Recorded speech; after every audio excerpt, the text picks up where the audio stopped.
நண்பர்கள் அனைவருக்கும் வணக்கம்.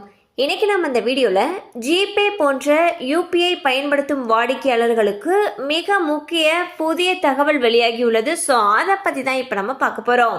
இன்றைய காலகட்டத்தில் மக்கள் மத்தியில் ஆன்லைன் பண பரிவர்த்தனை என்பது அதிகமாகிவிட்டது. அதில் பெரும்பாலானோர் கூகுள் பே, ஃபோன்பே உள்ளிட்ட யூபிஐ செயலிகளை பண பரிவர்த்தனைக்காக பயன்படுத்துகின்றனர்.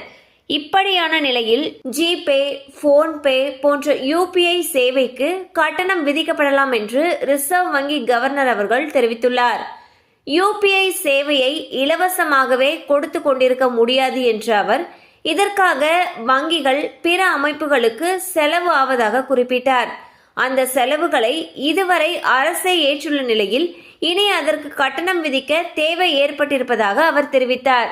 ஸோ பார்த்தீங்கன்னா தற்பொழுது பெரும்பாலான மக்களால் ஜிபே, ஃபோன்பே போன்ற யூபிஐ செயலிகள் தான் எல்லா விதமான டிரான்சாக்ஷனுக்கும் பயன்படுத்தப்படுகிறது. இந்த டிரான்சாக்ஷன் எல்லாமே தற்பொழுது ஃப்ரீயாக தான் இருந்துட்டுருக்கு. இனி வரும் காலங்களில் இந்த சேவைகளுக்கு கட்டணம் விதிக்கப்படலாம் என்று ஆர்பிஐ கவர்னர் அவர்கள் தெரிவிச்சிருக்காரு.